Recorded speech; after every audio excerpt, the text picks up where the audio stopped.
ఆమె వెళ్ళిపోయాక మునిపల్లె అదృశ్యమవ్వచ్చు. కానీ ఆ మునిపల్లె ఆమె ముందే ఎందుకు అదృశ్యం అయిందంటే, ఏదో నేను బాధపడుతున్నానని మునులెలా చెప్పారేమో అని అనుమానం ఆవిడికి రాకుండా ఆమె ముందు అదృశ్యమైపోతే, నా ముందే మునిపల్లె అదృశ్యమయ్యే తేజస్సు ఉన్న మహర్షులు నాకెందుకు అబద్ధం చెప్తారు అని ఆమెకు నమ్మకం కలుగుతుంది. అలా ఆమె ముందుకు నడిచి వెళ్తుండగా కొంతమంది వర్తకులు కనిపించారు. ఆమెకు బ్రతుకు మీద ఆశ కలిగింది. ఆవిడ వారిని సమీపిస్తుండగా కొంతమంది ఆవిడ్ని చూసి దయ్యం వస్తోందేమో అని పారిపోయారు. ఆవిడ అంత దుమ్ము పట్టిపోయి ఎంతో దారుణ స్థితిలో ఉంది మరి. కానీ కొంతమంది ఆవిడ్ని పరీక్షగా చూసేసరికి ఆవిడలో లక్ష్మీదేవి కనిపించింది. ఈవిడ సామాన్యురాలు కాదురా, మారువేషంలో వస్తున్న లక్ష్మి అని నమస్కరించారు. ఆవిడ వారి దగ్గరకు వెళ్ళి, అయ్యా మీరందరూ ఎక్కడికి వెళ్తున్నారు అని అడిగింది. అప్పుడు వాళ్ళు ఇలా అన్నారు, చేది ప్రభువు సుబాహుడు, ఆయన పరిపాలిస్తున్న రాజధానికి మేము వెళ్తున్నాము అనగా, నేను కూడా మీతో వస్తాను, నాకు దారి చూపిస్తారా అని దమయంతి అడిగింది. తప్పకుండా తల్లి, రండి మాతో అని నడక కొనసాగించారు. చీకటి పడే వేళకి మంచి దాహంతో ఉన్నారు వాళ్ళందరూ. అక్కడ ఉన్న చెరువు దగ్గరకు వెళ్ళి దాహం తీర్చుకొని, ఎలాగూ చీకటి పడిపోయింది, ఇక్కడ విశ్రమిద్దాం అని చెరువు గట్టు చుట్టూ పడుకున్నారు. అలసిపోయి బాగా నిద్రిస్తున్నారు. ఇంతలో ఒక పెద్ద ఏనుగుల గుంపు నీళ్లు తాగడానికి వచ్చి, మనుషులను చూసి వెర్రెక్కిపోయిన ఏనుగులు నిద్రపోతున్న మనుషులను తొక్కి విసిరి చంపుతున్నాయి. నిద్ర మేల్కొని పరిగెడుతున్న వాళ్ళని తరిమి తరిమి చంపుతున్నాయి. అప్పుడు దమయంతి ఇలా అనుకుంది, చచ్చిపోయినా పర్వాలేదు అని ఉన్న నన్ను ఏనుగులు ఏమీ చేయలేదా? బ్రతుకుదాం అనుకున్న వారిని తరిమి తరిమి చంపాయా? ఏమనాలి బ్రహ్మగారి బుద్ధిని అని ఆశ్చర్యపోయి మిగిలిన కొంతమంది బ్రాహ్మణులతో కలిసి ఆమె చేది దేశపు రాజ్యాన్ని చేరుకొని రాజమార్గంలో నడిచి వెళ్తోంది. ఆ చేది దేశపు రాజమాత అంతఃపుర గవాక్షంలో నుండి దమయంతిని చూసి పక్కన ఉన్న దాసిని పిలిచి, ఆ నడిచి వెళ్తున్న స్త్రీని చూసావా? పైకి అలా ఉంది, కానీ ఆమె చాలా తేజస్సు కలదిలా కనిపిస్తోంది. ఆమెను చూస్తే ఏదో బాంధవ్యం కలుగుతోంది, ఎందుకో ప్రేమగా పలకరించాలని అనిపిస్తోంది. ఇక్కడ రాజమాతకి దమయంతిని చూస్తే ఎందుకంత ప్రేమ ఆప్యాయత కలుగుతాయో ముందు ముందు మనకు కథలో తెలుస్తుంది. దాసి వెళ్ళి దమయంతి దేవిని తీసుకువచ్చింది. ఎవరమ్మా నువ్వు, ఎందుకిలా ఉన్నావు అని రాజమాత అడిగింది. దమయంతి దేవి ఇలా సమాధానం చెప్పింది, అమ్మా, నేను నా భర్త కలిసి అరణ్య మార్గంలో బయలుదేరాం.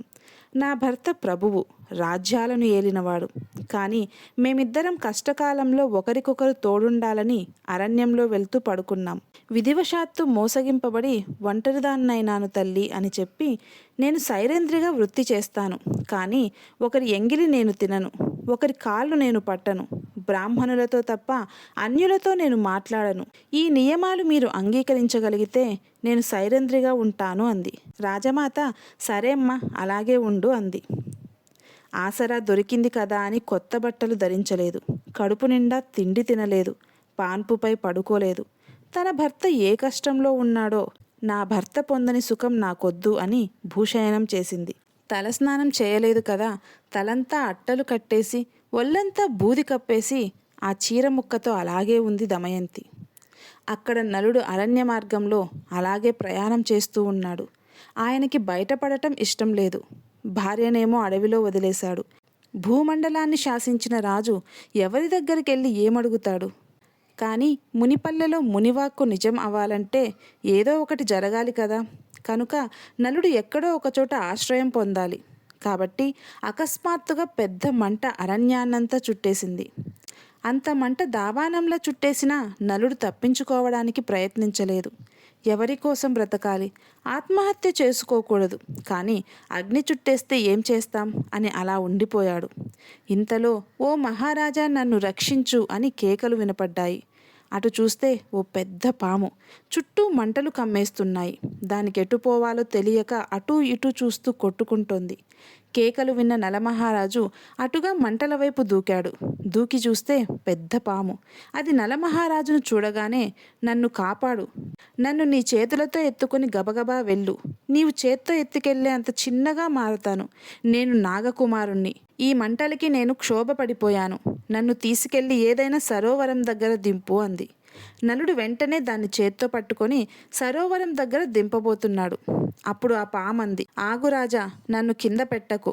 ఒక్క 10 అడుగులు లెక్క పెట్టుకుంటూ వెళ్ళి 10వ అడుగు దాటగానే కింద పెట్టు అంది. ఆయన అలాగే లెక్క పెట్టి 10వ అడుగు వేసి పామును కింద పెడుతున్నాడు. అది ఒక్కసారిగా పెద్దదై కాటు వేసింది. కాటు వేయగానే అకస్మాత్తుగా నల్లగా మారిపోయి చేతులు పొట్టిగా అయిపోయి గూని కూడా వచ్చిన వాడిలా వింతగా తయారయ్యాడు నలుడు. అప్పుడు పామంది, నేను కర్కోటకుణ్ణి. నేను నీకు ఉపకారమే చేశాను. కావాలనే ఇటువంటి రూపం కల్పించాను. నువ్వు నీ రూపం ఉన్నంతకాలం గుర్తుపడతారని ఎవరిని ఆశ్రయించలేవు. ఈ రూపంతో ఎవరూ నిన్ను గుర్తుపట్టరు. నీ రూపం మారింది అంతేకాని నీ మేధాశక్తి అలాగే ఉంటుంది. కానీ నీ రూపం మారింది కనుక నీవు ఏ రాజు వద్దకైనా వెళ్ళి ఆశ్రయం పొందవచ్చు. నిన్ను పిశాచములు, రాక్షసులు బాధ పెట్టలేరు. నీకు శత్రుభీతి ఉండదు. యుద్ధం జరిగితే నీకే విజయం లభిస్తుంది. నా విషం నీ శరీరంలో ఉన్న కారణంగా నీవు భార్యా సమాగమాన్ని పొందుతావు. పూర్వ రాజ్యాన్ని పొందుతావు. మళ్ళీ నీకు ఎప్పుడు నీ యథారూపం కావాలనుకుంటావో అప్పుడు నన్ను స్మరిస్తే ఓ దివ్యమైన వస్త్రం వస్తుంది. ఆ వస్త్రాన్ని నీవు కప్పుకోగానే నీవు మళ్ళీ నలుడువైపోతావు. ఇప్పుడు నీవు ఎక్కడికి వెళ్ళాలో, ఎక్కడికి వెళ్తే నీ కథ సుఖాంతమవుతుందో కూడా నేనే చెప్తాను విను. ఇక్కడికి దగ్గరలో ఇక్ష్వాక వంశంలో పుట్టిన ఋతుపర్ణుడు అనే రాజు రాజ్యం చేస్తున్నాడు. నీవు ఆయన దగ్గరకు వెళ్ళి ఆయనని సేవించు. ఆయన దగ్గర నుండి అక్షహృదయం అనేటువంటి విద్యను నువ్వు పుచ్చుకో. నీ దగ్గర ఉన్న అశ్వహృదయాన్ని ఆయనకివ్వు. నీకంతా మంచే జరుగుతుంది. ఇక వెళ్ళు అని కర్కోటకుడు అదృశ్యమైపోయాడు. నలుడు ఋతుపర్ణ మహారాజు వద్దకి చేరుకున్నాడు. అక్కడే వార్ష్ణేయుడు కూడా ఉన్నాడు. నలమహారాజు పాచికలు ఆడుతున్న సమయంలో సర్వం కోల్పోతాడు అని గ్రహించి దమయంతిదేవి తన పిల్లల్ని పుట్టింటి వద్ద దింపి వెంటనే తిరిగిరా అని ఎవరికి చెప్పిందో ఆ రథసారథే ఈ వార్ష్ణేయుడు. పుష్కరుడి వద్ద సారథ్యం చేయడం ఇష్టం లేని వార్ష్ణేయుడు ఋతుపర్ణ మహారాజు వద్దకే చేరుకున్నాడు. ఆ వార్ష్ణేయుడు కూడా నలుణ్ణి గుర్తుపట్టలేదు.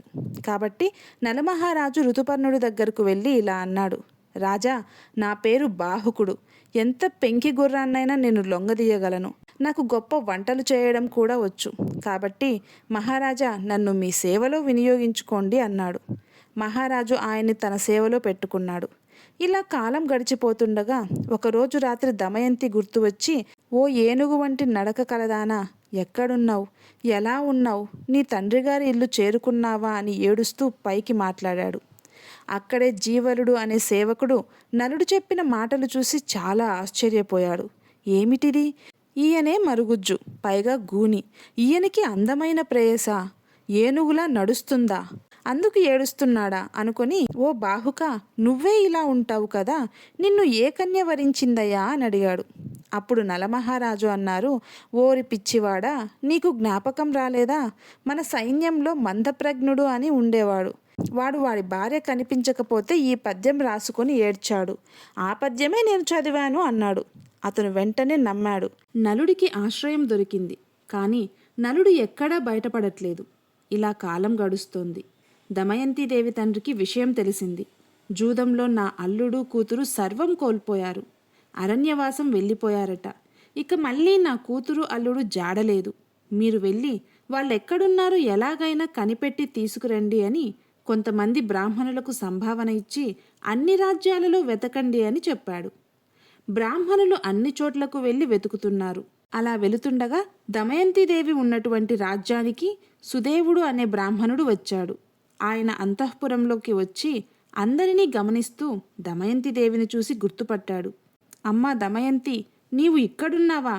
నిన్ను గుర్తుపట్టాను తల్లి. అక్కడ నీ తల్లి, తండ్రి, పిల్లలు నీ మీద బెంగ పెట్టుకొని ఉన్నారమ్మా అని మాట్లాడుతున్నాడు. ఇది చూసిన రాజమాత, అయ్యో ఏం కష్టం వచ్చిందో అని అక్కడికి చేరుకొని, ఎవరయ్యా నువ్వు, ఏం మాట్లాడుతున్నావు అని అడిగింది. అప్పుడు ఆయన ఇలా అన్నాడు, అమ్మా, ఈమె దమయంతి, నలమహారాజు గారి యొక్క భార్య. ఈమె తండ్రి భీముడు ఈమె కోసం పంపితే వచ్చానమ్మా అన్నాడు. సరే, ఆవిడని ఎలా గుర్తుపట్టావని అడిగింది రాజమాత. ఈమె నొసటి మీద బ్రహ్మదేవుడి చేత పెట్టబడినటువంటి అత్యద్భుతమైన పుట్టుమచ్చ ఉంది తల్లి. దానిమీద ఆవిడ బొట్టు పెట్టుకొని ఉంది. దమయంతిని బాగా ఎరుక కలిగిన వాళ్ళు, చిన్నతనం నుంచి చూసిన వాళ్ళకి మాత్రమే తెలుస్తుంది. చిన్నప్పటి నుంచి దమయంతిని చూస్తున్నాను కాబట్టి నాకు తెలుసు. పరమ తేజోవంతమైన సహజమైన బొట్టు వలన నేను ఆవిని గుర్తుపట్టాను అన్నాడు ఆ బ్రాహ్మణుడు. అప్పుడు రాజమాత ఇలా అంది, అమ్మా దమయంతి, నేను మీ అమ్మ దశార్ణరాజు పుత్రికలం. మేమిద్దరం అక్కా చెల్లెళ్ళం. నేను వీరబాహునికి ఇల్లాలినయ్యాను. నువ్వు నా సోదరి బిడ్డవు, అంటే నాకు కూతురువే అంది. ఇది ఆ రోజు ఆమెను చూస్తే ఏదో అనుబంధం కలుగుతోంది, తీసుకురమ్మని దాసితో చెప్పిందే, అదే రక్త సంబంధం. రక్త సంబంధాలు పలకరించుకుంటాయి. తెలిసినా తెలియకపోయినా ఆ బంధం ప్రీతి తెలుస్తుంది. ఆ బంధం అటువంటిది. అలా రాజమాత, నువ్వు కొద్ది రోజులు ఇక్కడే ఉండు తల్లి అని దమయంతిని అడిగింది. తల్లి, నీ దగ్గర ఉండటానికి నాకు బాధ లేకపోయినా విదర్భ దేశానికి వెళ్ళడానికి కారణం, ఒకటి నా బిడ్డలను చూసుకోవాలని మనసు తప్పించిపోతోంది. 2 మా అమ్మ ఒడిలో తలపెట్టుకొని సేద తీరాలని ఉంది. అందుకని నన్ను వెళ్ళడానికి అనుమతి ఇవ్వమ్మా అని బ్రాహ్మణుడు సుదేహుడితో కలిసి ఆమె రాజ్యానికి వెళ్ళింది. దమయంతి తన తండ్రి ఇంటికి వెళ్ళినా అక్కడ కూడా సగం చీరతోనే దుమ్ము పట్టి ఉంది. ఇంతమంది వెతికారు, నన్ను కనిపెట్టారు, కానీ నలుణ్ణి కనిపెట్టలేకపోయారు. అంటే నలుడు కనిపెట్టడానికి వీలు లేని స్థితిలో ఉంటాడు. కాబట్టి నలుడు తనంత తాను దొరకాలి అని ఆలోచించి తల్లిదండ్రులతో చర్చించి బ్రాహ్మణులను పిలిపించింది. ఆ బ్రాహ్మణులకు చెప్పవలసింది చెప్పి, దీనికి ఎవరు సమాధానం చెబితే వారిని తీసుకురండి, వారు రాకపోతే మనమే అక్కడికి వెళ్దాము అని చెప్పింది. అందరూ రాజ్యాలకు వెళ్ళారు. అక్కడ ఇలా చెప్తున్నారు, నిత్య సత్యుండవు. నీ భార్యను వంచనకు గురిచేసి ఆమె కట్టుకున్న చీరలో సగ భాగాన్ని నువ్వు తీసుకొని పంచగా కట్టుకొని భార్యను విడిచిపెట్టి వెళ్ళిపోయావు. భర్త అంటే భార్యను భరించువాడు, కానీ భరించకుండా విడిచిపెట్టి వెళ్ళిపోయావు. కాబట్టి ఆ మాట నీ యందు మిథ్య అయిపోయింది. భార్యను విడిచిపెట్టి వెళ్ళినవాడా, అట్టి సాధ్వికి ప్రసన్నంగా అని అంటున్నారు. ఎక్కడా ఎవ్వరూ ఏమీ మాట్లాడలేదు. కానీ ఇక్ష్వాకు వంశంలో జన్మించిన ఋతుపర్ణ మహారాజు రాజ్యంలో పర్ణాదుడు అనే బ్రాహ్మణుడు ఈ మాట చెప్పాడు. అప్పుడు బాహుకుడు వేషంలో ఉన్న నలుడు ఇలా అన్నాడు, తన మీద ఆరోపణ చేస్తున్నారు. భార్య సరైన పథంలో ఉంది అంటున్నారు. భర్త మోసగించాడు అంటున్నారు. కానీ తను మోసగించలేదు. భార్య సుఖపడాలని వదిలిపెట్టి వెళ్ళాడు. కాబట్టి ఉక్రోషంతో నలుడు ఇలా మాట్లాడాడు. ఒకవేళ భర్త యందు నిజంగా ఏదైనా దోషమే ఉంటే ఆ దోషాన్ని 10 మందికి చెప్పకుండా సహించినది భార్య. అటువంటి భార్య ఇహలోకమునందు తప్పకుండా భోగాన్ని అనుభవిస్తుంది. వచ్చే జన్మలో కూడా ఆమెకు ధర్మం నందు అనురక్తి కలుగుతుంది అని వెళ్ళిపోయాడు. ఆ బ్రాహ్మణుడు దమయంతి దగ్గరికి చేరుకొని, అమ్మా, ఒకతను ఇలా మాట్లాడాడమ్మా అని చెప్పాడు. దమయంతి ఆలోచించి, అతడు నలుడు కాకపోతే ఎందుకలా బదులిస్తాడు అనుకుంది. అతను నలుడో కాదో తెలుసుకోవాలంటే ఒక పని చేయాలి అని తల్లిదండ్రుల అనుమతి తీసుకొని సుదేవుడనే బ్రాహ్మణుని పిలిచింది. సుదేవా, నీవు ఋతుపర్ణరాజు దగ్గరకు వెళ్ళి, రాజా, భీముడు తన అల్లుడు కొరకు ఎంత వెతికించినా ఫలితం లేదు కనుక ద్వితీయ స్వయంవరం ప్రకటించాడు. భూమండలంలోని రాజులంతా వస్తున్నారు. రేపే స్వయంవరం కనుక వెంటనే బయలుదేరండి అని చెప్పు అని పంపింది. సుదేవుడు ఋతుపర్ణుడితో దమయంతి చెప్పమన్నట్లే చెప్పాడు. ఋతుపర్ణ మహారాజు పరిపాలిస్తున్న రాజ్యానికి, దమయంతిదేవి ఉన్న విదర్భ రాజ్యానికి మధ్యలో దూరం 100 ఆమడలు. 100 ఆమడల దూరాన్ని ఒక్కరోజులో నడపగల శక్తి ఉన్నటువంటి వాడు నలుడు మాత్రమే. ఋతుపర్ణుడు వెళ్ళాలంటే బాహుకుడు రథసారథ్యం చేస్తాడు. అలా చేస్తే బాహుకుడిగా ఉన్నవాడు నలుడే అని నేను అర్థం చేసుకోగలను అనుకుంది. బ్రాహ్మణుడు వెళ్ళి చెప్పగానే ఋతుపర్ణుడు ఎంతో సంతోషంగా, దమయంతికి స్వయంవరమట, మనం వెళ్ళాలి అన్నాడు. 100 యోజనముల దూరం ఒక్క రాత్రిలో నడపగలవాడు ఎవడు అని అడిగాడు. బాహుకుడు వేగంగా నడపగలడు అని తెలుసుకొని గుర్రాలు కట్టు బయలుదేరదామన్నాడు. నలుడు రథాన్ని సిద్ధం చేశాడు. ఋతుపర్ణుడు వార్ష్ణేయుడు రథం ఎక్కారు. బాహుకుడు రథం నడుపుతున్నాడు. బాహుకుడి రథసారథ్యం చూసి ఆశ్చర్యపోయాడు ఋతుపర్ణుడు. రథంలో దూరంగా కనపడుతున్న చెట్టు ఇలా చూస్తుండగానే కనిపించకుండా వెళ్ళిపోయేది.